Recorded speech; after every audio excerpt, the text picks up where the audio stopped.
Hello guys, welcome to our channel. Let's start the story. माफ कीजिएगा, story को late से अपलोड करने के लिए। 36 निधि ने मांगी रेवा से माफी। अब तक आपने सुना। कविता को भी अब यह एहसास हो गया था कि रेवा और रुद्राक्ष निधि को इतनी आसानी से नहीं जाने देने वाले। निधि को सबके सामने रेवा से माफी मांगनी होगी। इसलिए वह कहती है, निधि तुम लोगों से पब्लिकली माफी मांगने के लिए तैयार है, पर उसके बाद तुम लोग भी अपनी बात से मुकरना मत और यह पुलिस कंप्लेंट वापस ले लेना। उद्धरण चिन्ह। कविता की बात सुनकर कमिश्नर देशमुख कहते हैं, आप इस बात की चिंता मत कीजिए मिसेज कविता वर्मा, रुद्राक्ष और रेवा अपनी बात से पलटने वालों में से नहीं। उद्धरण चिन्ह। कमिश्नर देशमुख की बात सुनकर हर कोई उनकी तरफ देखने लगता है और यह सोचता है कि कमिश्नर देशमुख रुद्राक्ष और रेवा को इतनी अच्छी तरीके से कैसे जानते होंगे। अब निधि भी माफी मांगने के लिए हाँ कर देती है। कुछ देर बाद सभी लोग और स्टूडेंट्स कॉलेज के ऑडिटोरियम में खड़े थे। निधि और प्रिंसिपल सर स्टेज पर खड़े थे, वही रुद्राक्ष, रेवा, रुक्मणी जी, कविता वर्मा और कमिश्नर देशमुख स्टेज के बगल में खड़े थे। वही ऑडिटोरियम कॉलेज के स्टूडेंट से भरा हुआ था। अब आगे प्रिंसिपल सर सभी स्टूडेंट को शांत करवाते हैं। सभी स्टूडेंट शांत होकर प्रिंसिपल सर की बोलने की राह देखने लगे। प्रिंसिपल सर एक आन भरते हुए कहते हैं, स्टूडेंट, यहाँ पर हम एक जरूरी काम के लिए इकट्ठा हुए हैं। आप सबने कल कॉलेज फोरम पर फेली न्यूज तो देखी ही होगी, जिसमें मिस्टर अर्थ मल्होत्रा और उसके फ्रेंड्स एक लड़की को रोज गिफ्ट कर रहे थे। उसे तस्वीर में जो लड़की है उनका नाम मिस रेवा रावत है और आप सबको बता दे कि वह मिस्टर लहोत्रा के फैमिली फ्रेंड की बेटी है और वह उन्हें पहले से जानती है। उसे न्यूज को बहुत ही गलत तरीके से दर्शाया गया था। उस न्यूज की वजह से हर कोई मिस रेवा को गलत समझने लगा, इसलिए हम इस न्यूज को क्लियर कर देना चाहते हैं। फिर वह निधि की तरफ मुड़ते हैं और उसे कहते हैं, मिस निधि वर्मा, प्लीज आप अपना एक्सप्लेनेशन दीजिए। उद्धरण चिन्ह। प्रिंसिपल सर की बात सुनकर निधि रोते हुए सामने आती है। सब उसे देखकर हैरान रह जाते हैं। निधि प्रिंसिपल्स के हाथों से माइक लेकर बोलते हैं, फ्रेंड्स, मैं यहाँ अपनी की गई गलती की माफी मांगने आई हूँ। दरअसल वह फोटो और न्यूज मैंने ही कॉलेज फोरम पर अपलोड करवाई थी। वह न्यूज बिल्कुल गलत है। मैं अपनी कई गई गलती की वजह से रेवा से माफी मांगना चाहती हूँ। फिर निधि रेवा की तरफ मुड़ती है और अपना सर झुकाकर बोलता है, आई एम सॉरी रेवा, मुझे माफ कर दो, मुझे तुम्हारे साथ ऐसा नहीं करना चाहिए था। उद्धरण चिन्ह। इतना कहते हैं निधि माइक को प्रिंसिपल सर के हाथ में थमाती है और ऑडिटोरियम से रोते हुए भागकर बाहर चली जाती है। उसकी बात सुन और उसे यूं जाता देख ऑडिटोरियम में थोड़ी देर के लिए सन्नाटा सा पसर जाता है। रेवा की वह फोटो कॉलेज का सबसे हॉट टॉपिक था। हर कोई अब तक उसके बारे में ही बात कर रहा था कि वह कितने बुरी लड़की है। निधि का इस तरह से पब्लिकली उससे माफी मांगना सबको आश्चर्य में डाल रहा था, क्योंकि निधि को कॉलेज में हर कोई जानते थे। वह कॉलेज की ब्यूटी क्वीन रूपाली की बेस्ट फ्रेंड थी और निधि की इमेज कॉलेज में दिल की बहुत ही साफ और भोली लड़की की थी। निधि के जाने के बाद प्रिंसिपल सर बोलते हैं, स्टूडेंट, अब आप सब लोग अपने अपने क्लासेस में जा सकते हैं। इतना कहकर प्रिंसिपल सर भी वहां से निकल जाते हैं और सभी स्टूडेंट्स बातें करते हुए ऑडिटोरियम से बाहर जा रहे थे। निधि जैसे ही ऑडिटोरियम से निकलती है, कविता वर्मा भी उसके पीछे चली जाती है। रूपाली भी उन्हीं के पीछे बाहर चली जाती है। प्रिंसिपल सर स्टेज के साइड में जहां दूसरे स्टूडेंट की नजर न पहुंचे, वहां रुद्राक्ष, रेवा, रुक्मणी जी और कमिश्नर देशमुख खड़े थे, वहां आकर खड़े हो जाते हैं। फिर वह रुद्राक्ष की तरफ देखने लगते हैं पर कुछ कहते नहीं। तभी रुक्मणी जी रेवा और रुद्राक्ष की तरफ गुस्से भरी नजरों से देखकर कहती है, अब उसने सबके सामने तुमसे माफी मांग ली है तो अब तुम लोग वह पुलिस कंप्लेंट जल्दी से वापस ले लो। उद्धरण चिन्ह। रुद्राक्ष शांत आवाज में कमिश्नर देशमुख की तरफ देखकर कहते हैं, कमिश्नर अंकल, हम अपनी वह कंप्लेंट वापस लेते हैं। आपको अब कोई भी लीगल एक्शन लेने की जरूरत नहीं और आपको इतना परेशान किया उसके लिए आई एम सॉरी। उद्धरण चिन्ह। कमिश्नर देशमुख, तुम्हें सॉरी कहने की कोई जरूरत नहीं है रुद्राक्ष, या तो मेरा कर्तव्य है और अगर फ्यूचर में मेरे लायक अगर कोई काम हो तो मुझे जरूर करना। उद्धरण चिन्ह। रुद्राक्ष हमें अपने सर हिला देता है। कमिश्नर देशमुख अपनी टीम के साथ वहां से चले जाते हैं। रुक्मणी जी को भी वहां रुकने का कोई इरादा नहीं था तो वह भी वहां से चली जाती है। निधि रोते हुए कॉलेज के कॉरिडोर के साइड आ गई थी जहां कोई भी स्टूडेंट नहीं था। कविता भी उसके पास आकर उसे शांत करवाती है और रूपाली भी वहीं पर आ जाती है। रूपाली निधि और कविता के सामने नहीं आती, वह बस वहां से थोड़ी दूर एक कोने में छुप जाती है और उनकी बातें सुनने लगती है। इस वक्त निधि रो रही थी पर वह बहुत ही गुस्से में थी। वह गुस्से में अपनी माँ से कहती है, मॉम, मैं उसे गवार रेवा को छोड़ेगी नहीं, उसकी वजह से मुझे पूरे कॉलेज के सामने शर्मिंदा होना पड़ा। मुझे उससे पूरे कॉलेज के सामने माफी मांगनी पड़ी, अपने कॉलेज में कभी अपना सर उठाकर नहीं चल पाऊंगी, सब मुझे घृणा की दृष्टि से देखेंगे।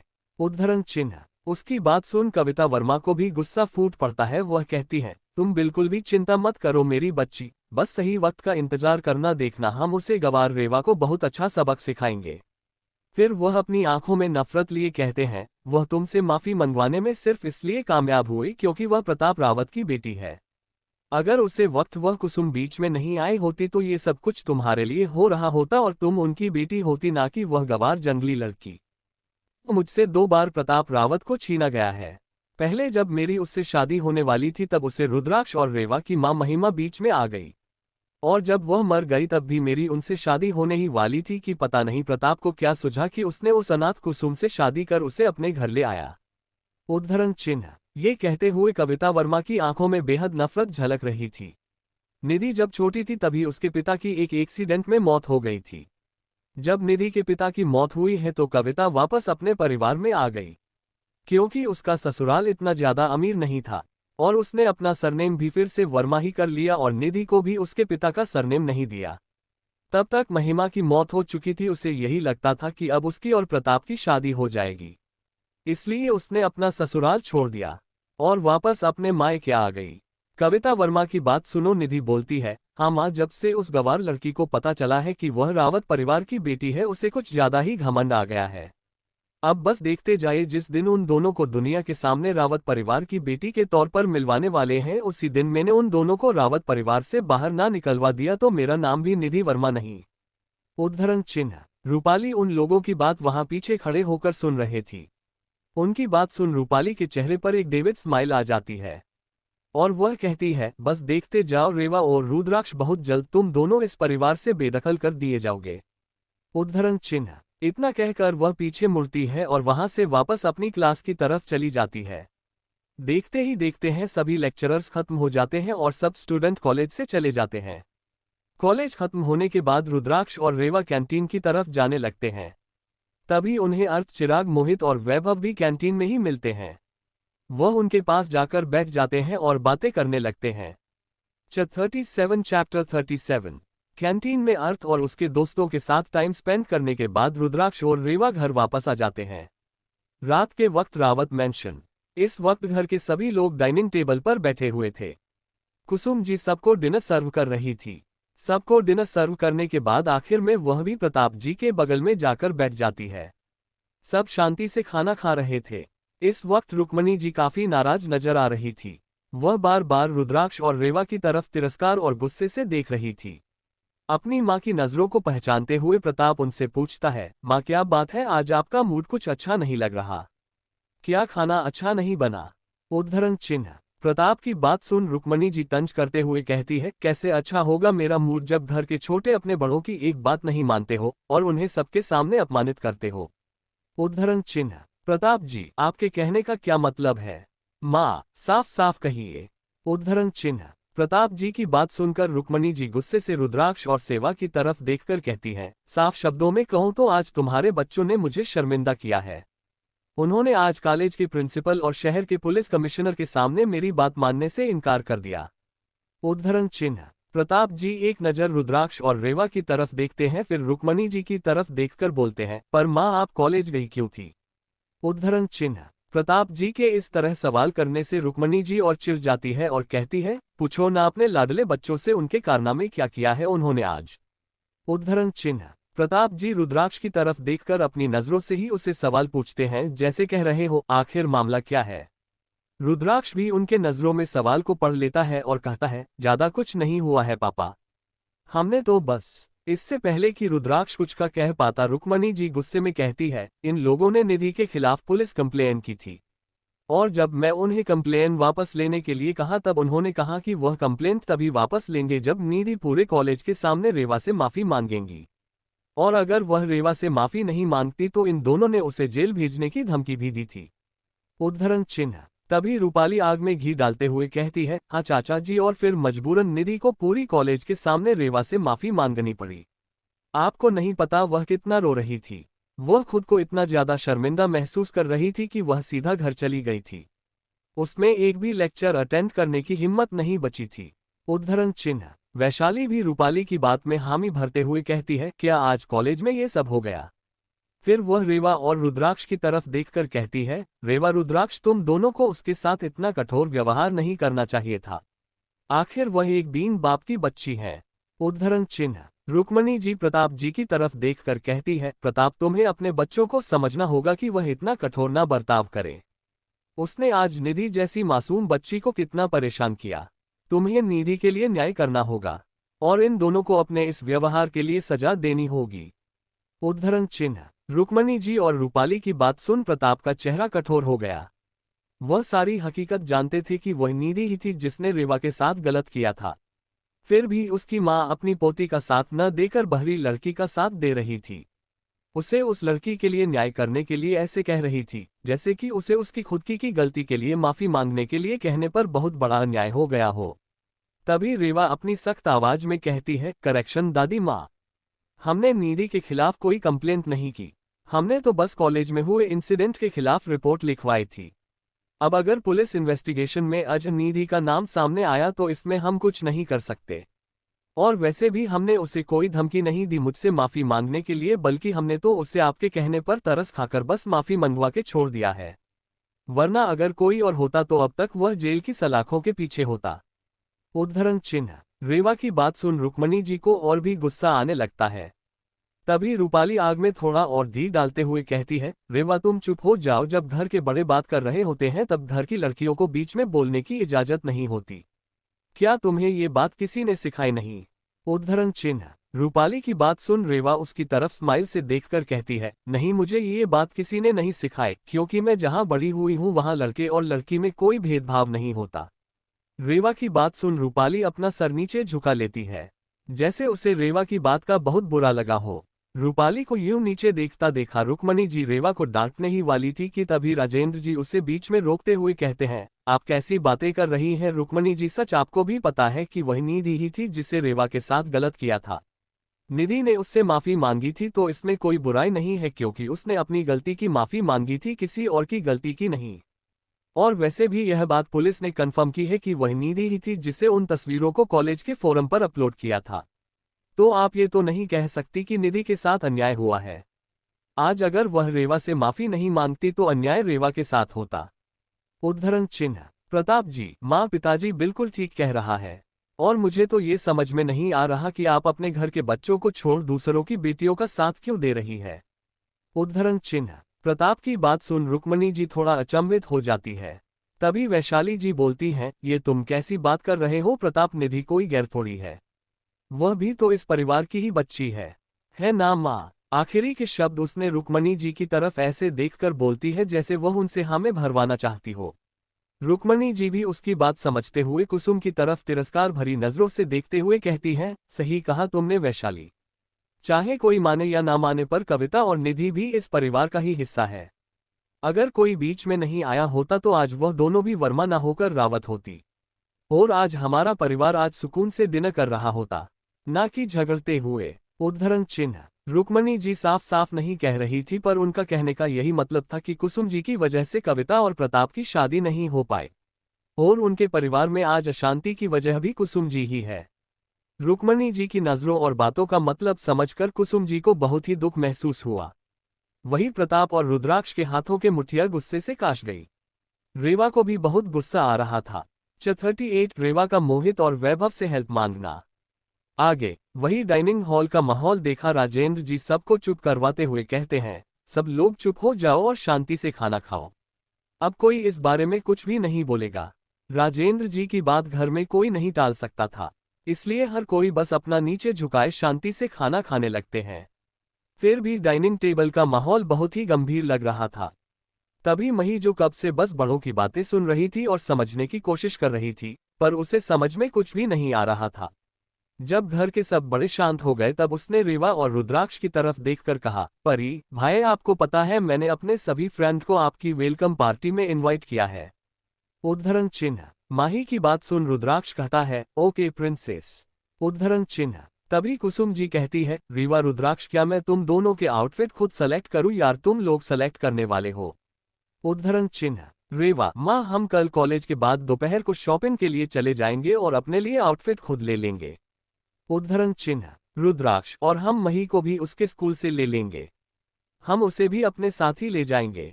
उद्धरण चिन्ह। रुद्राक्ष की बात सुनकर कुसुम जी की चेहरे पर जो पहले उदासी थी वह चली जाती है और वह स्माइल के साथ कहती है, ठीक है तुम लोग ऐसा ही करना, मैं कल सुबह तुम्हें अपना कार्ड दे दूंगी जिसे तुम जितनी चाहे शॉपिंग कर सकते हो। और मैं मही के स्कूल में भी उसकी टीचर से बात कर दूंगी कि तुम उसे दोपहर के बाद ले जाने के लिए आने वाले हो ताकि तुम्हें उसे ले जाने में कोई प्रॉब्लम ना हो।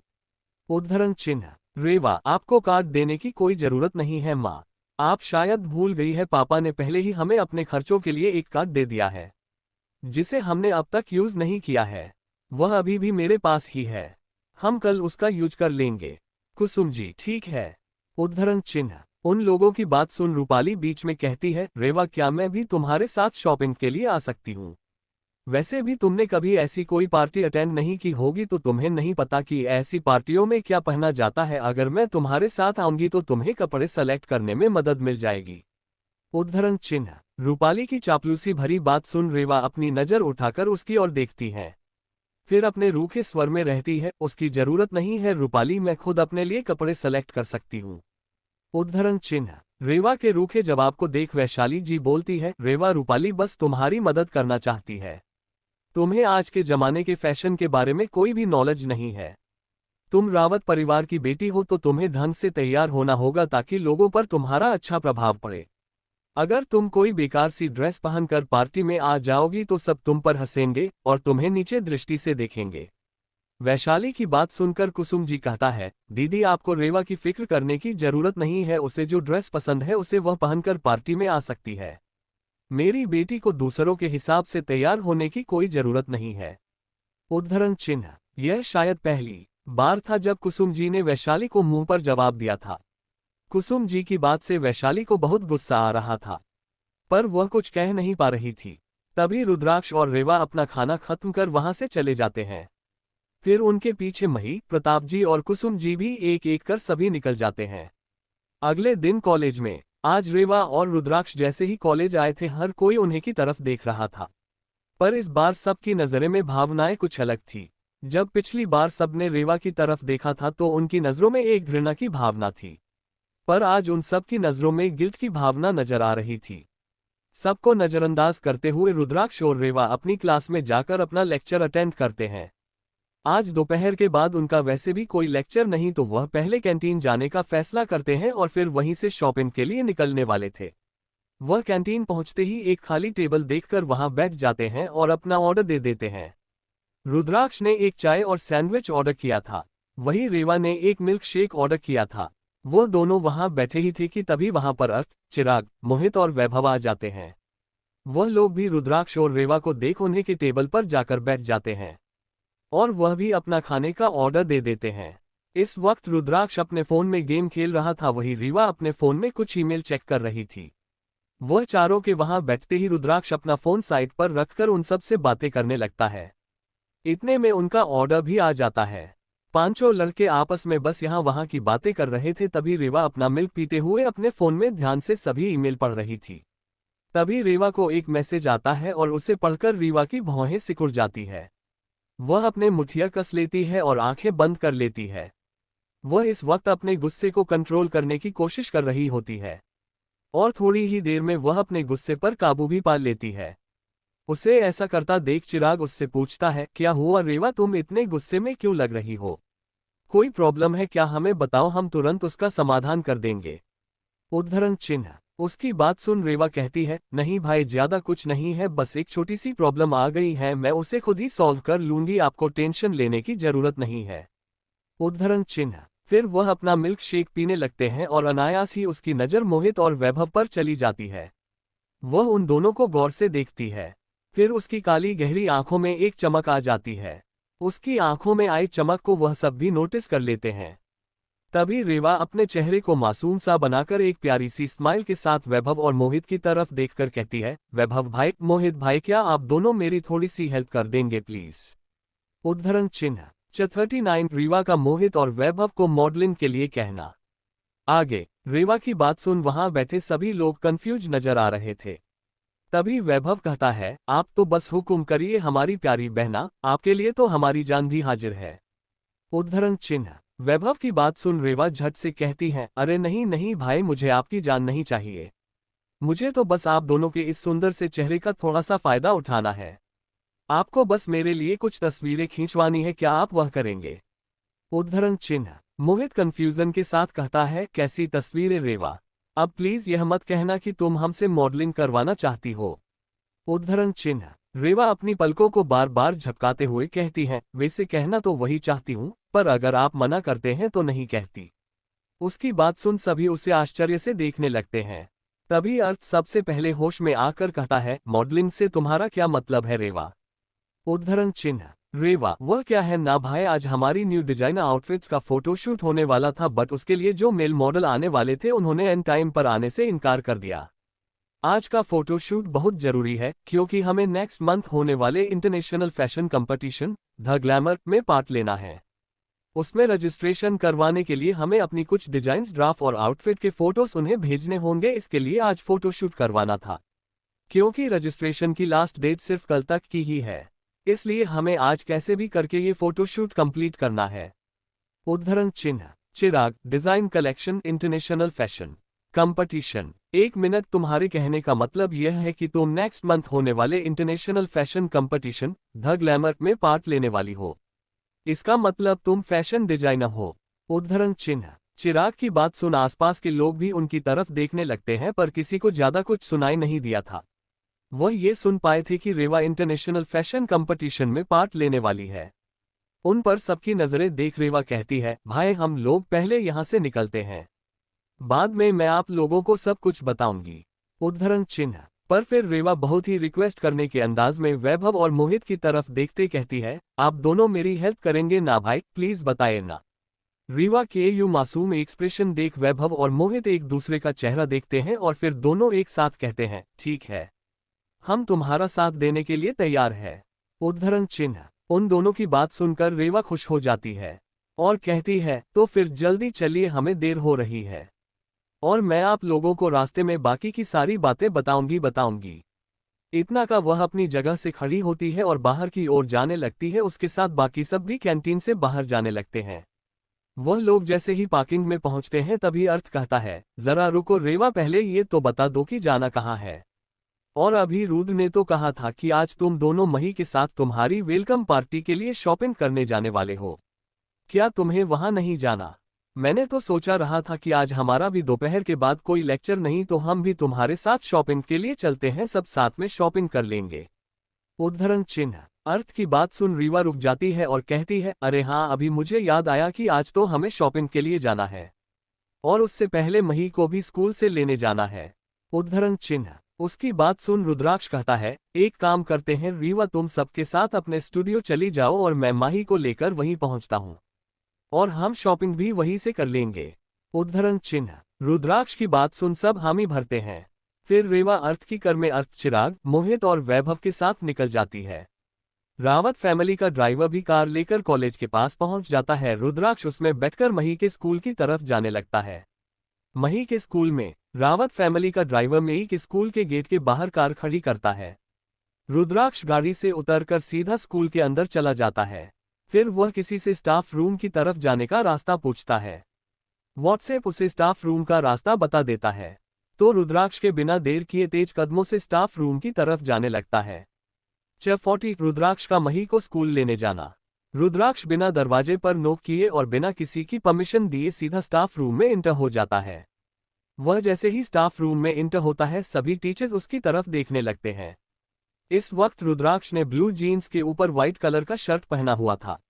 उसके शर्ट की बाजू में कहानी तक मोड़ी हुई थी। वह इस वक्त बहुत ही हैंडसम लग रहा था। उसके अंदर आते ही सब मंत्रमुग्ध होकर उसे ही देखने लगते हैं। तभी रुद्राक्ष अपने चेहरे पर एक प्यारी सी स्माइल लाकर कहता है, मुझे मिस लिली से मिलना है, क्या आप में से कोई मुझे ये बता सकते हैं कि मिस लिली कहाँ मिलेगी?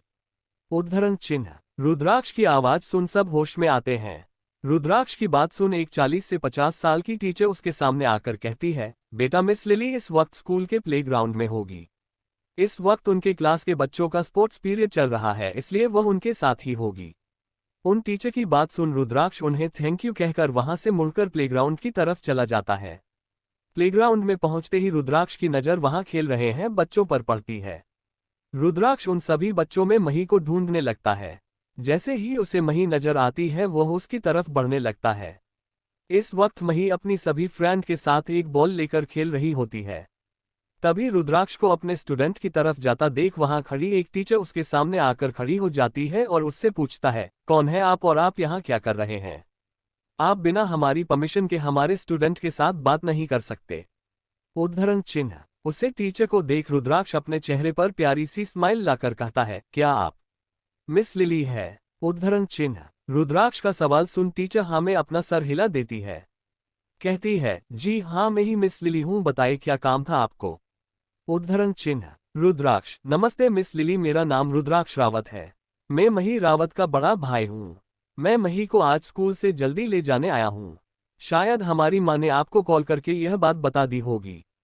उद्धरण चिन्ह। रुद्राक्ष की बात सुन मिस लिली को याद आता है कि उन्हें सुबह मिसेज रावत का कॉल आया था और उन्होंने उसे कहा था कि आज दोपहर में मही को उसका भाई लेने के लिए आने वाला है।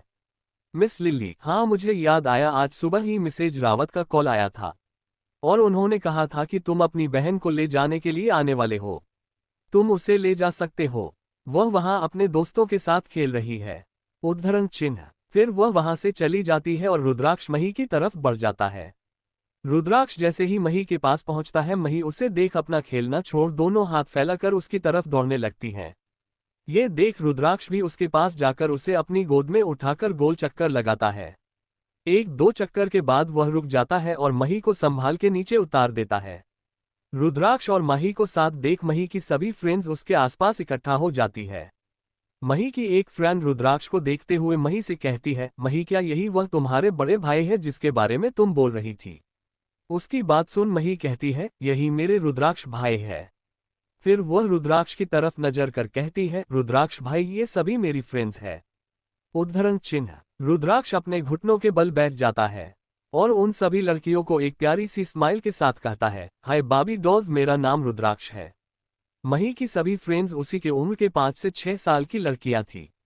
रेसिपी बहुत ही क्यूट थी, इसलिए रुद्राक्ष उन सबको बाबी डॉल्स का कर बुलाता है। तभी मही की एक फ्रेंड मही के कान के पास आकर कहती है, यार मही तुम्हारा भाई तो बहुत ही हैंडसम है, जितना तुमने कहा था उससे भी ज्यादा वाला हैंडसम है। इनके आगे तो टाइगर श्रॉफ भी फेल नजर आते हैं।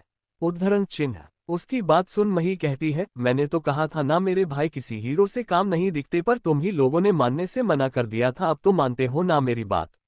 उद्धरण चिन्ह। मही की बात सुन उसकी दूसरी फ्रेंड कहती है, हाँ बाबा हम तुम्हारी बात मानते हैं कि तुम्हारा बड़ा भाई बहुत हैंडसम है। उद्धरण चिन्ह। एक लड़की कहती है, बिल्कुल किसी राजकुमार की तरह।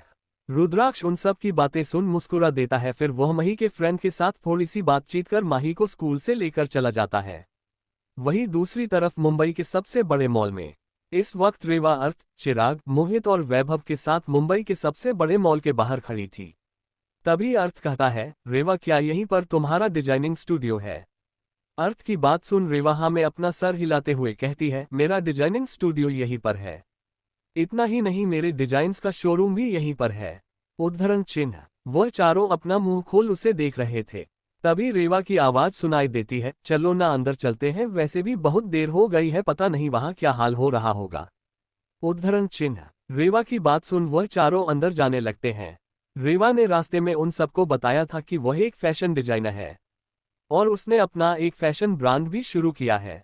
उन्हें इस बात से ज्यादा हैरानी नहीं हुई थी, पर उन्हें हैरानी इस बात से हुई थी कि उसके फैशन ब्रांड का स्टूडियो शहर के सबसे बड़े मॉल में है। अर्थ इस मॉल को अच्छे से जानता था। यह मॉल रावत फैमिली का ही था। रेवा का स्टूडियो मॉल के 5th फ्लोर पर था। रेवा सबसे आगे चल रही होती है और बाकी के चारों लड़के रेवा के पीछे ऐसे चल रहे थे कि देखने वाले को ये लगे कि रेवा कोई राजकुमारी हो और वह सब उसके बॉडीगार्ड हो। वह जब जा रहे होते हैं तभी रेवा रास्ते में किसी से टकरा जाती है। टकराने की वजह से सामने वाले के हाथों से कुछ बैग जमीन पर गिर जाते हैं। वह इंसान गुस्से में रेवा की तरफ देखने लगता है। रेवा भी उसे सॉरी कहने वाली होती है कि उसका चेहरा देख चुप हो जाती है और कुछ नहीं रहती। 41 ऋत्वी और रीवा की टक्कर। आगे रेवा जिससे टकराई थी वह कोई और नहीं बल्कि ऋत्वी थी। ऋत्वी भी अपने फ्रेंड्स के साथ आज इस मॉल में शॉपिंग करने के लिए आई हुई थी। रेवा और ऋत्वी के टकराते ही ऋत्वी के हाथ से उसके बैग नीचे गिर गए थे। ऋत्वी रेवा को गुस्से में देख रही थी। तभी अर्थ, चिराग, वैभव और मोहित रेवा के पास आ जाता है। चिराग रेवा को ऊपर से नीचे तक देखते हुए चिंता भरी आवाज में पूछता है, रेवा तुम्हें कहीं चोट तो नहीं लगी है ना? तुम ठीक तो हो ना? रेवा उनकी तरफ मुस्कान से देखते हुए कहती है, मैं बिल्कुल ठीक हूँ चिराग भाई, आप चिंता मत करो। उद्धरण चिन्ह। फिर वह आगे की तरफ घूमकर ऋत्वी का गुस्से से भरा हुआ चेहरा देखती है और बेमन से ही उसे कहते हैं, सॉरी दीदी आपसे टकराने के लिए। मैं जरा अपने फोन में बिजी थी, इसलिए आपको सामने से आता हुआ नहीं देख पाए। इतना कहकर रेवा उसकी साइड से जाने वाली थी क्योंकि वह इस वक्त ऋत्वी से कोई भी बात करने के मूड में नहीं थी। तभी ऋत्वी की एक दोस्त रेवा का हाथ पकड़ उसे रोकते हुए कहती है, तुम्हारी हिम्मत कैसे हुई ऋत्वी को धक्का देने की, और तुमने उसका सामान भी नीचे गिरा दिया। इतना ही नहीं, उसे उठाने के बजाय सिर्फ एक सॉरी कहकर यहां से जा रही हो। तुम्हें पता भी है कि यह है कौन? उद्धरण चिन्ह। रेवा की नजर एक बार अपने हाथ पर जाती है जिसे उस लड़की ने पकड़ रखा था। फिर वह अपनी आंखों में ठंडक लाकर उस लड़की की आंखों में देखकर कहती है, मेरा हाथ छोड़ो वरना अच्छा नहीं होगा। उद्धरण चिन्ह। इससे पहले कि ऋत्वी अपने फ्रेंड को कुछ कहती, उसकी फ्रेंड रेवा से गुस्से में बोलती है, क्या अच्छा नहीं होगा? तुम आखिरकार ही क्या लोगी? चुपचाप वह सारे बैग उठाकर ऋत्वी के हाथ में दो और अपने घुटने टेककर उससे माफी मांगो, तब शायद हमें तुम पर तरस आए और हम तुम्हें यहां से जाने दे। उद्धरण चिन्ह। यह नजारा देख अर्थ और उसके दोस्तों को बहुत तेज गुस्सा आता है। इससे पहले कि वह कुछ रिएक्ट करते कि रेवा कुछ ही पलों में अपने हाथ को उसकी पकड़ से छुड़ा लेती है और उसी का हाथ पकड़कर कसकर मरोड़ देती है। रेवा के यूं हाथ मरोड़ने से उस लड़की के मुंह से चीख निकल जाती है। रेवा के यूं हाथ मरोड़ने से उसे बहुत ज्यादा दर्द हो रहा होता है। ये देख अर्थ और उसके दोस्तों के साथ ऋत्वी और उसकी फ्रेंड्स भी दंग रह जाते हैं। फिर रेवा गुस्से में बोलती है, मैं सिर्फ एक बार वार्निंग देती हूँ, दोबारा सिर्फ एक्शन करती हूँ। समझ में आई मेरी बात? मैंने पहले ही कहा था कि मेरा हाथ छोड़ दो वरना अच्छा नहीं होगा, पर तुमने मेरी बात नहीं मानी। इतना कह रेवा उसका हाथ एक झटके से छोड़ देती है जिससे वह 2 कदम पीछे हो जाते हैं और डर के मारे रेवा को देखने लगती है। तभी ऋत्वी गुस्से में रेवा की तरफ देखकर कहती है, रेवा तुम्हारी हिम्मत कैसे हुई रीना का हाथ इस तरह से मरोड़ने की, उससे अभी के अभी माफी मांगो। उद्धरण चिन्ह। ऋत्वी की बात सुनकर उसकी वह दोस्त जिसका नाम रीना था वह ऋत्वी से कहती है, ऋत्वी क्या तुम इस लड़की को जानती हो? रीना की बात सुनकर ऋत्वी कहती है, हाँ वो इसका नाम रेवा है। यह मेरे प्रताप मामा की वह खोई हुई बेटी है जो हाल ही में मिली है। उद्धरण चिन्ह। ऋत्वी की बात सुन उसके पीछे खड़ी एक सहेली आगे आकर कहती है, तो यही है वह लड़की जिसे जंगल से लाया गया है। पर यह यहाँ इस मॉल में क्या कर रही है? इसे पता भी है कि मॉल में किस तरह का बिहेव किया जाता है। वैसे इसकी हरकत देखकर तो लगी रहा है कि इसे कुछ भी आता जाता नहीं होगा। भले ही वह एक अमीर परिवार में आ गई हो पर हरकत इसकी अभी भी जंगली वाली ही है। उद्धरण चिन्ह। रेवा इस वक्त उन लोगों से कोई भी बहस नहीं करना चाहती थी, इसलिए वह वहां से जाने लगती है। पर उस लड़की की बात सुन अर्थ को बहुत गुस्सा आ रहा होता है, तो वह उसे कहता है, अपनी जबान संभाल के बात करो, तुम शायद भूल रही हो कि तुम इस वक्त कहाँ खड़ी हो। उद्धरण चिन्ह। अर्थ को यूं उसे लड़की से बहस करता हुआ देख रेवा उसकी तरफ देखकर कहती है, भाई इन जैसों के मुंह लगाने की जरूरत नहीं है, हमें और भी जरूरी काम है, सो प्लीज चलते हैं। उद्धरण चिन्ह। अर्थ उन लड़कियों को सबक सिखाना चाहता था, पर रेवा वहां से जाना चाहती थी, इसलिए वह भी उसके साथ जाने लगता है। कि तभी ऋत्वी की नजर अर्थ और उसके दोस्तों पर पड़ती है तो वह रेवा को रोककर पूछती है, रेवा तुम यहाँ क्या कर रही हो, और वह भी इन लड़कों के साथ? तुम्हें तो इस वक्त कॉलेज में होना चाहिए, इसके बजाय तुम 4 लड़कों के साथ अकेले यहाँ मॉल में घूम रही हो, तुम्हें शर्म नाम की चीज है भी या नहीं? उद्धरण चिन्ह। ऋत्वी की बात सुन रेवा उससे कहती है, दीदी मॉल में लोग क्या करने आते हैं? शॉपिंग करने ना, तो मैं भी यहाँ पर शॉपिंग करने ही आई हूँ, और वैसे भी मेरा इस वक्त आपसे बहस करने का बिल्कुल भी नहीं है, तो आप प्लीज मेरे रास्ते में ना आए। इतना कि वह वहां से निकल जाती है। उसके पीछे ही अर्थ, चिराग, मोहित और वैभव भी चले जाते हैं। ऋत्वी और उसकी सहेलियां बस उन लोगों को जाता हुआ ही देखती रह जाती है। तभी उन्हें अपने पीछे से किसी की आवाज सुनाई देती है, ऋत्वी दीदी आप यहीं पर क्यों खड़ी है, क्या आपने अपनी शॉपिंग खत्म कर ली? उसे आवाज को सुन बस अब उसे आवाज की तरफ देखते हैं तो वहां रूपाली निधि अपनी कुछ दूसरी फ्रेंड्स के साथ खड़ी हुई थी। रूपाली को देख ऋत्वी उसके पास जाकर रहती है, रूपाली क्या तुमने रेवा को हमारे साथ शॉपिंग करने के लिए बुलाया था? ऋत्वी की बात सुन रूपाली अपनी आवाज में नरमी लाते हुए कहते हैं, मैंने रेवा को हमारे साथ शॉपिंग करने के लिए बुलाया तो था पर उसने साफ मना कर दिया। उसने कहा कि वह अपने लिए खुद ही शॉपिंग कर लेगी, तो मैं भी ज्यादा फोर्स नहीं किया। पर आप ये क्यों पूछ रही है दी, क्या आपने रेवा को यहाँ देखा है? रूपाली की बात सुन ऋत्वी रहती है, हाँ मैंने अभी अभी रेवा को यहाँ देखा, शायद वह भी यहाँ शॉपिंग करने के लिए आई है। ऋत्वी की बात सुन रूपाली उदास होते हुए कहती है, ऋत्वी दीदी मुझे उसकी चिंता हो रही है। आप तो जानती हैं ना कि उसे फैशन की बिल्कुल भी नॉलेज नहीं है। अगर उसने कुछ बेकार सा खरीद लिया और पार्टी में उसे पहन कर आ गई तो हमारे परिवार की कितनी बेइज्जती होगी। उद्धरण चिन्ह। दरअसल आज ऋत्वी और रूपाली की शॉपिंग का प्लान रूपाली नहीं बनाया था, क्योंकि उसने कल रेवा से सुन लिया था कि आज रेवा और रुद्राक्ष शॉपिंग करने के लिए आने वाले हैं, और उसे इस बात का भी अंदाजा हो गया था कि वह इसी मॉल में आएंगे, क्योंकि यह रावत फैमिली का ही मॉल था। तो उसे लगा था कि हो ना हो कुसुम जी रेवा और रुद्राक्ष को इसी मॉल में शॉपिंग के लिए भेजेगी। रूपाली की बात सुन ऋत्वी रहती है, हाँ मैंने अभी अभी रेवा को यहाँ देखा, शायद वह भी यहाँ शॉपिंग करने के लिए आई है। ऋत्वी की बात सुन रूपाली उदास होते हुए कहती है, ऋत्वी दीदी मुझे उसकी चिंता हो रही है। आप तो जानती हैं ना कि उसे फैशन की बिल्कुल भी नॉलेज नहीं है। अगर उसने कुछ बेकार सा खरीद लिया और पार्टी में उसे पहन कर आ गई तो हमारे परिवार की कितनी बेइज्जती होगी। उद्धरण चिन्ह। 42 चैप्टर 42।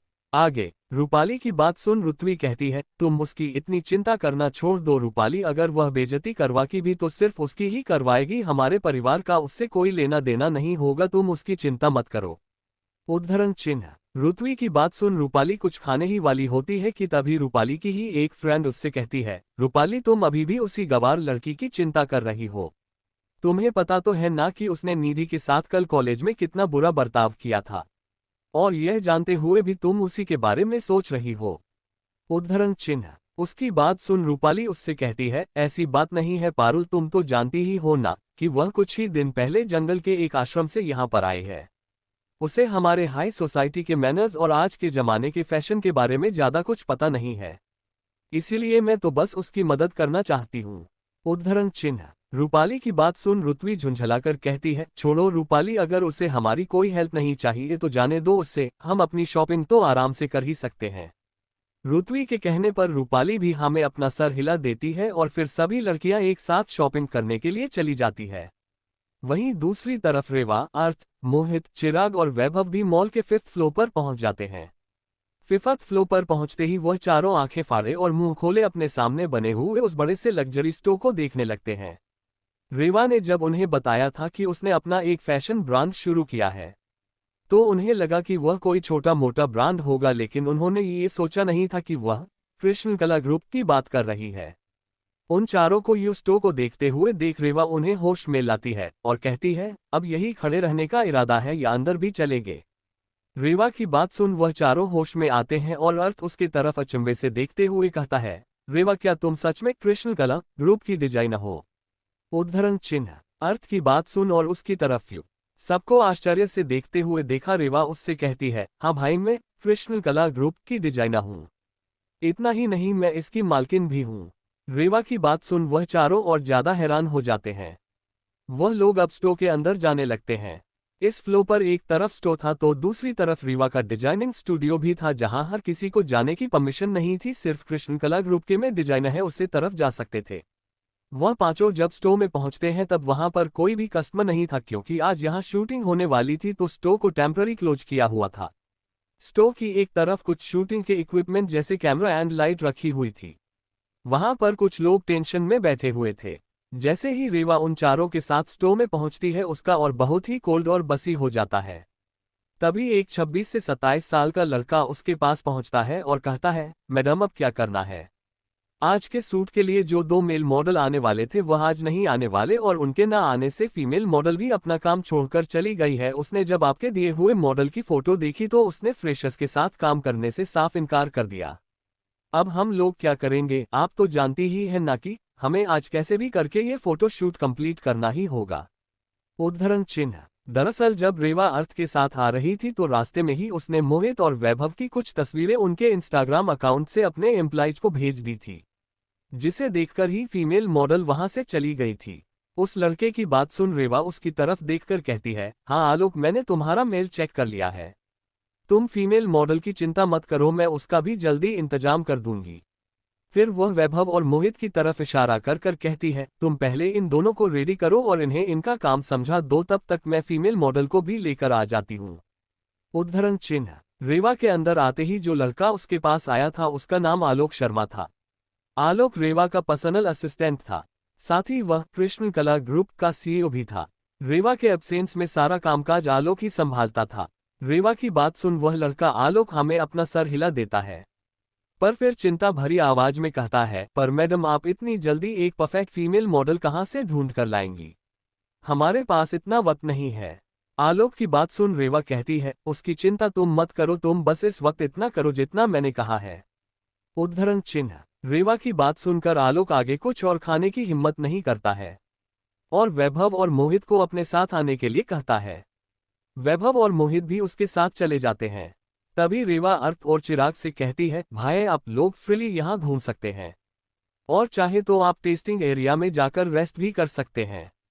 मुझे थोड़ा काम है तो मैं जल्दी वापस आ जाऊंगी। इतना का रेवा वहां से निकल जाती है और थर्ड फ्लोर की तरफ जाने लगती है।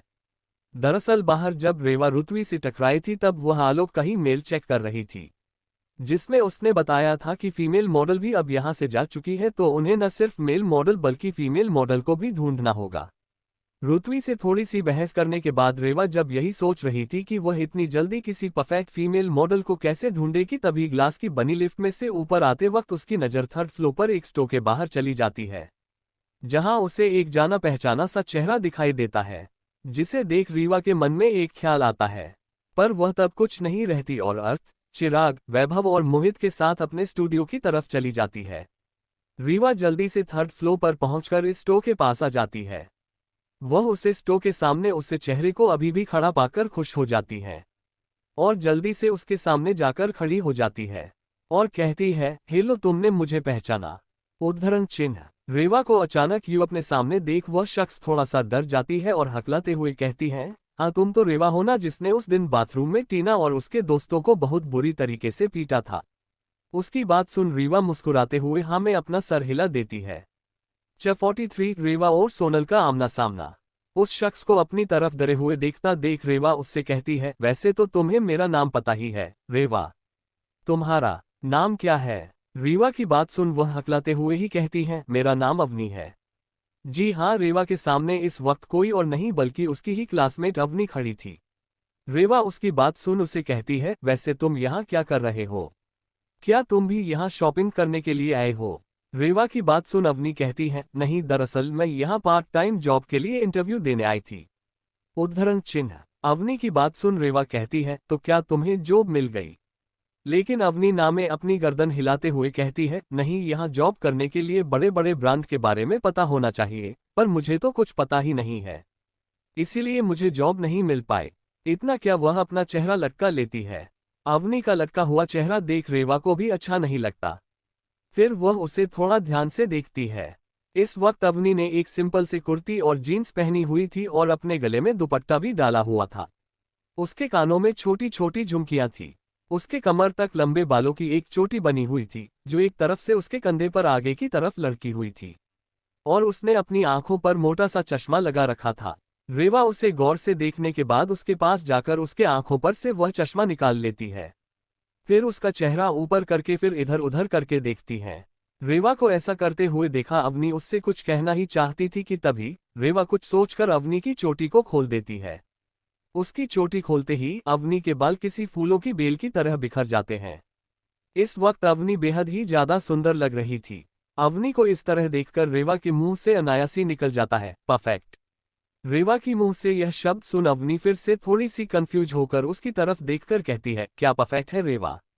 उद्धरण चिन्ह। तभी रेवा उससे कहती है, कुछ भी तो नहीं, वैसे मेरे पास एक जॉब है, अगर तुम चाहो तो वह कर सकती हो। उस जॉब को करने के लिए तुम्हें कोई भी इंटरव्यू देने की जरूरत नहीं है और ना ही तुम्हें किसी ब्रांड का नाम याद रखने की जरूरत है। उद्धरण चिन्ह। रेवा की बात सुन अवनी की आंखों में एक चमक आ जाती है और वह रेवा को खुशी से देखने लगती है। पर अगले ही पल उसे थोड़ा सा डर भी लगता है और वह झिझकते हुए कहती है, क्या आप मुझे जॉब दिलवा सकती है? रेवा हाँ में अपना सर हिला देती है और वह कहती है कि अगर तुम्हें वह जॉब करनी है तो तुम मेरे साथ चलो। इतना का रेवा अवनी का हाथ पकड़कर अपने साथ ले जाने लगती है। तभी उन दोनों का हाथ कोई बीच में ही पकड़ लेता है। ये देख रेवा पीछे मुड़कर देखती है तो पीछे सोनल खड़ी थी। दरअसल आज अवनी एक सेल्स गर्ल का इंटरव्यू देने के लिए यहाँ आई थी, क्योंकि उसके घर में पैसों की थोड़ी दिक्कत चल रही थी। पर अवनी को यहाँ इंटरव्यू में फेमस ब्रांड और उसके प्रोडक्ट के बारे में पूछा जाता है, जिसके बारे में अवनी को कोई भी आइडिया नहीं होता, क्योंकि अवनी है मिडिल क्लास फैमिली से आई थी। पर तभी उसे सोनल, काव्य और मेघा का ख्याल आता है तो वह जल्दी से फोन कर उन्हें अपनी प्रॉब्लम बताती है। अवनी के पास इस जॉब को पाने का एक और चांस था, इसलिए सोनम, काव्य और मेघा उसे रहती है कि वह मॉल में ही रहे। वह तीनों मॉल में उसके पास आ रहे हैं और फिर वह उसे प्रोडक्ट्स और उसे ब्रांड के बारे में डिटेल बता देंगे, जिससे कि वह अपना इंटरव्यू दे पाए। वैसे तो सोनल, काव्य और मेघा द रिच फैमिली की लड़की थी, पर जब से उन चारों ने रीवा के मामले में डिस्कशन किया था उसके बाद और फिर कॉलेज के गर्ल्स वॉशरूम में रेवा ने टीना और उसकी चमचियों को पीटते हुए देखा था, उसके बाद से ही सोनल, काव्य, मेघा और अवनी एक दूसरे से आपस में थोड़ी बहुत बातें करना शुरू करते हैं और इसी बीच उन सब में काफी अच्छी दोस्ती हो जाती है। इसलिए अवनी को जब अपने इंटरव्यू में प्रॉब्लम हुई थी तब उसने उन तीनों से ही राय मांगना सही समझा था, क्योंकि वह तीनों बड़े परिवार से आई थी, इसलिए उन्हें इन सब ब्रांड और चीजों के बारे में जानकारी होती थी और वह तीनों भी अवनी की मदद करने के लिए हाँ कर देते हैं और वहां मॉल में आ जाते हैं। मॉल में आते ही उन्होंने देखा कि रेवा अवनी को अपने साथ कहीं लेकर जा रही है। उन्होंने जब से रेवा को टीना को पीटते हुए देखा था तब से उन्हें रेवा से थोड़ा सा डर लगने लगा था, इसीलिए वह अवनी को उससे बचाना चाहती थी। तो वह बीच में आ जाती है। जब रेवा देखती है कि सोनल ने उसका हाथ पकड़ा हुआ है तो वह उसे घूरकर देखने लगती है। 44 चैप्टर 44। अब आगे। तभी रेवा कुछ कहे उससे पहले ही सोनल उससे कहती है, मिस रावत, आप अवनी को कहाँ लेकर जा रही हैं? देखिए, वह बहुत ही भोली है।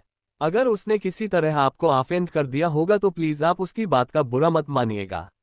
रेवा उसे सवालिया नजरों से देखती है। तभी सोनल अवनी का हाथ रेवा की पकड़ से छुड़ाकर अवनी को अपने पीछे खड़ा कर लेती है। इस वक्त सोनम खुद भी थोड़ी सी डरी हुई थी, पर वह हिम्मत करके अवनी और रेवा के बीच खड़ी थी। रेवा उसे डरा हुआ देख उससे कहती है, तुम्हें ऐसा क्यों लगता है कि मैं अवनी को परेशान करने वाली हूँ? उसे जॉब की जरूरत थी और मुझे उसके जैसे एक पसंद की जो मेरा काम कर सके, इसलिए मैं इसे अपने यहाँ जॉब के लिए ले जा रही हूँ। उसकी बात सुनकर सोनल रेवा को हैरान नजरों से देखती है। तब तक काव्य और मेघा भी उनके पास आ चुकी होती है और रीवा की बात सुन लो भी थोड़ी सी हैरान हो जाती है और अवनी की तरफ देखने लगती है। तभी अवनी भी सोनल के पीछे से अपना सर बाहर निकालकर उनसे कहती है, हाँ सोनल, रेवा ने कहा कि वह मुझे जॉब दिलवाएंगी और वहां मुझे ब्रांड के नाम भी याद रखने की जरूरत नहीं है। अवनी की बात सुनकर भी सोनल का मन कॉन्विंस नहीं हो रही था, इसीलिए रेवा उन तीनों की तरफ देखकर कहती है, लगता है तुम चारों में काफी अच्छी दोस्ती है। अगर तुम्हें मुझ पर यकीन नहीं है तो तुम लोग भी अवनी के साथ आ सकते हो। मैं उससे कोई नुकसान नहीं पहुंचने वाली, बस मेरा थोड़ी देर के लिए काम है। अगर वह कर लेती है तो उससे भी एक काम मिल जाएगा और मेरा भी काम हो जाएगा। उद्धरण चिन्ह। रेवा की बात सुन काव्य रहती है, सोनल एक बार उसके साथ चलकर पता तो कर लेते हैं। बेवजह उस पर शक नहीं करते। वैसे भी अवनी ने भी तो कहा ना कि मिस रावत उसे काम दिलवाने वाली है, और तुम तो जानती हो कि अवनी को इस वक्त काम की कितनी ज्यादा जरूरत है। और वैसे भी अब तक में मिस रावत ने कभी किसी ऐसे को परेशान नहीं किया जो बेगुनाह हो। उन्होंने उसी के साथ बदल लिया है जिन्होंने पहले मिस रावत के साथ पंगा लिया हो। उद्धरण चिन्ह। काव्य की बात सुनकर सोनल भी हमें अपना सर हिला देती है। फिर वह चारों रेवा के साथ लिफ्ट की तरफ जाने लगते हैं। रीवा उन सबको 5th फ्लोर पर बने अपने स्टोर में ले आती है। जब वो लोग ऊपर पहुंचते हैं तो अवनी को तो ज्यादा कुछ पता नहीं चलता, उसके लिए तो वह बस एक कपड़ों और ज्वेलरी का स्टोर था। पर सोनल, काव्य और मेघा का तो मुंह खुला का खुला ही रह जाता है। वह तो बुद्ध बने बस उस स्टोर पर लिखे हुए अक्षरों को पढ़ रही थी, जिस पर लिखा था कृष्ण कला। उन्हें यकीन नहीं हो रहा था कि रेवा उन्हें यहाँ लेकर आएगी। रेवा उन सबको अपने साथ अंदर आने के लिए कहती है। अंदर आते ही रेवा अपनी एक फीमेल स्टाफ को अपने पास बुलाती है और अवनी की तरफ इशारा कर कर कहती है, सीमा इसे ले जाकर रेडी कर दो। यही हमारी आज की मॉडल है। उद्धरण चिन्ह। वह लड़की सीमा कृष्णकला की एक मैनेजर थी। वो ऊपर से नीचे तक अवनी को देखती है। इस वक्त अवनी ने फिर से वह चश्मा पहन लिया होता है, पर उसके बाल खुले हुए थे। इस वक्त थोड़ी सी क्यूट लग रही थी और डरी हुई भी। सीमा रेवा के पास आकर कहती है, बॉस आर यू श्योर कि आप हमारी आज की फोटो शूट इससे करवाना चाहती है? दिखने में तो बहुत क्यूट है, बट आपको नहीं लगता ये बहुत छोटी है? उद्धरण चिन्ह। उसकी बात सुन रेवा ऑर्डर देते हुए कहती है, तुम अपना ज्यादा दिमाग मत चलाओ। जितना मैंने कहा है उतना करो। इसे ले जाकर रेडी करो। हमारे पास वक्त बहुत कम है। रेवा की बात सुन सीमा थोड़ा सा डर जाती है, क्योंकि रेवा सिर्फ तब तक क्यूट और चुलबुली थी जब तक कि उसका बॉस मोड ऑन ना हो जाए।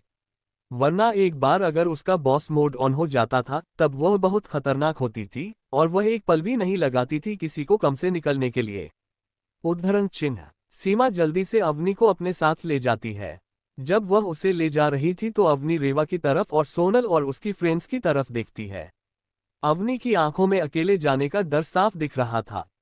रेवा उसका डर समझ जाती है और उसे देख रेवा अवनी कहती है, टेंशन मत लो अवनी, ये बस तुम्हें कुछ कपड़े देंगे, वो पहन लेना और ये तुम्हारा हल्का सा मेकअप करेंगे। उसके बाद हमसे तुम्हारी कुछ तस्वीरें लेंगे। बस इतना ही है। अगर तुम ये कर लोगी तुम्हें अच्छी खासी पेमेंट मिलेगी और यहाँ तुम्हें डरने की जरूरत नहीं है। ये स्टोर और यह डिजाइनिंग स्टूडियो मेरा ही है, तो तुम बेफिक्र रहो। उद्धरण चिन्ह। रेवा की बात सुन अवनी हाँ मैं अपना सर हिलाकर सीमा के साथ चली जाती है। पर रेवा के पीछे खड़ी सोनल, मेघा और काव्य के तो होश ही उड़ गए थे। रेवा उन सब की तरफ पीछे मुड़कर देखती है और कहती है, क्या तुम लोग यहाँ घूमने चाहोगे या फिर रेस्टिंग एरिया में अवनी का वेट करना चाहोगे? उद्धरण चिन्ह। रेवा की बात सुन वह तीनों होश में आती है। तभी मेघा रेवा से कहती है, मिस रावत थोड़ी देर पहले आपने अवनी से कहा कि यह स्टोर और डिजाइनिंग स्टूडियो आपका है। इसका मतलब यह है कि आप यहाँ की ओनर है? उद्धरण चिन्ह। उसके बाद सुनकर रेवा हाँ मैं अपनी गर्दन हिलती है और फिर उन तीनों से कहती है, पहले तो आप तीनों मुझे मिस रावत कहना बंद करो। मेरा नाम रेवा है। अगर आप लोग मुझे मेरे नाम से बुलाएंगे तो मुझे अच्छा लगेगा। और हाँ ये डिजाइनिंग स्टूडियो और स्टोर मेरा ही है। उद्धरण चिन्ह। चैप्टर 45। रेवा के बात सुनकर वह तीनों लड़कियों को फिर से एक झटका लगता है।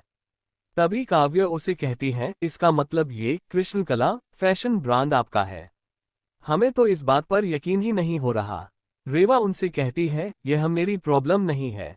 वैसे अवनी को आउटफिट पहनने में और मेकअप करने में टाइम लगेगा। अगर आप लोग तब तक स्टोर में घूमना चाहते हैं तो घूम सकते हैं और रेस्टिंग एरिया में वेट करना चाहते हैं तो तब वह भी कर सकते हैं। उसकी बात सुन सोनल उससे कहती है, रेवा तुम अवनी को किस तरह की जॉब दे रही हो? ये कहते हुए उसकी नज़र रीवा के पीछे लगे सेटअप पर होती है, जो किसी फोटो शूट के लिए रेडी किया गया था। वह उसे देखते हुए ये सब कह रही थी।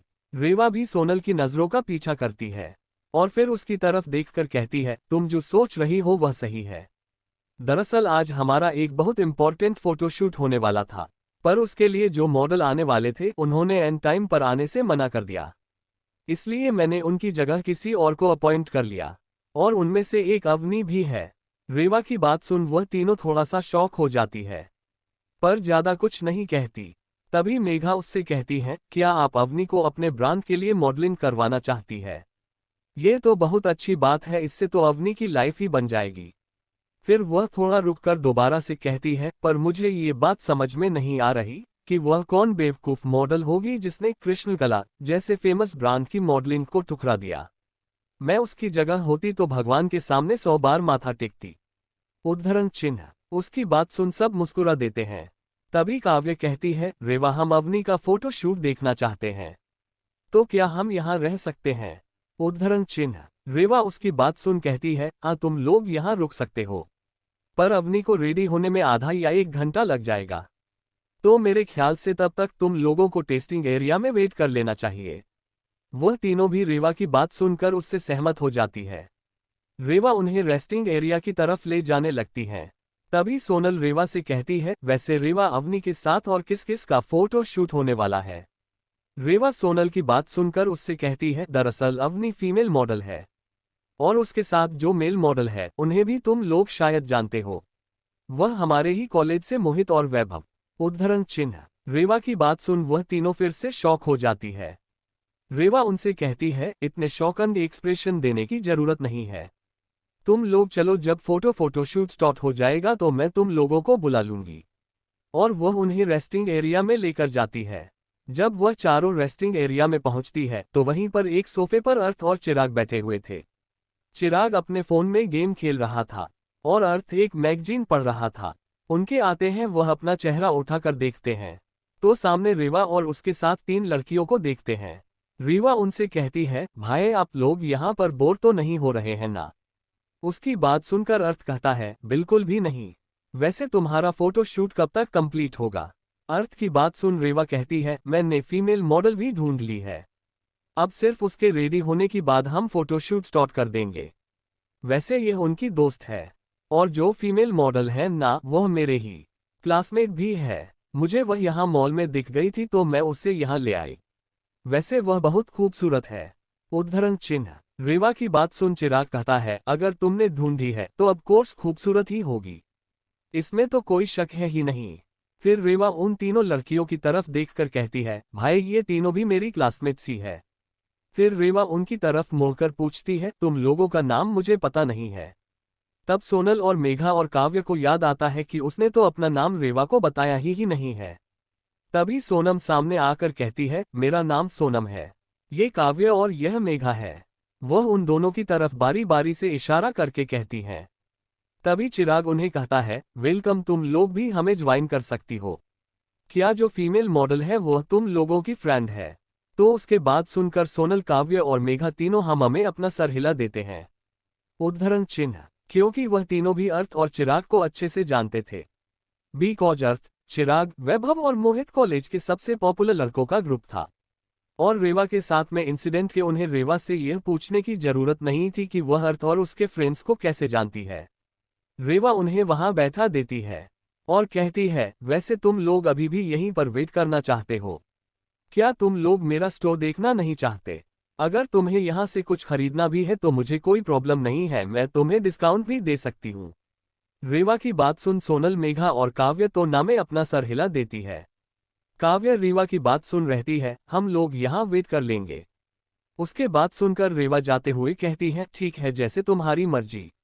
मैं तुम लोगों के लिए कुछ स्नैक्स और कोल्ड ड्रिंक भिजवा देता हूँ।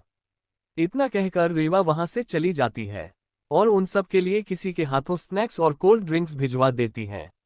वहीं दूसरी तरफ मॉल में रूपाली और रुत्वी अपनी फ्रेंड्स के साथ शॉपिंग कर रहे होते हैं। तभी निधि की नज़र फिफ्थ फ्लोर के कॉरिडोर पर चली जाती है, जहां रुद्राक्ष मही को अपनी गोद में लिए चल रहा था।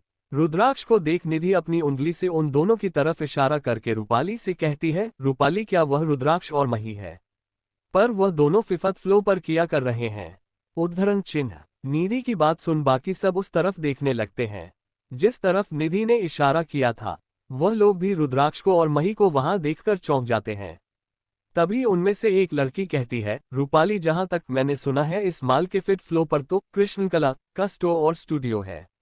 उद्धरण चिन्ह। उसकी बात सुन रूपाली हमें अपना सर हिला देती है और कहती है, हाँ, वहां तो कृष्ण कला का स्टोर है, पर रुद्राक्ष मही के साथ वहां क्या कर रहा है? उसकी बात सुन रुत्वी कहती है, हो सकता है उसे यह पता ना हो कि वह कितना बड़ा फैशन ब्रांड है और वह वहां गलती से चला गया हो। उद्धरण चिन्ह। रुत्वी की बात सुन रुत्वी की एक फ्रेंड रीना, जिसका हाथ रेवा ने मरोड़ा था, वह अपना मुंह टेढ़ा करते हुए कहती है, हाँ, वह गलती से ही वहां चला गया होगा, उसे क्या ही पता होगा फैशन और ब्रांड के बारे में।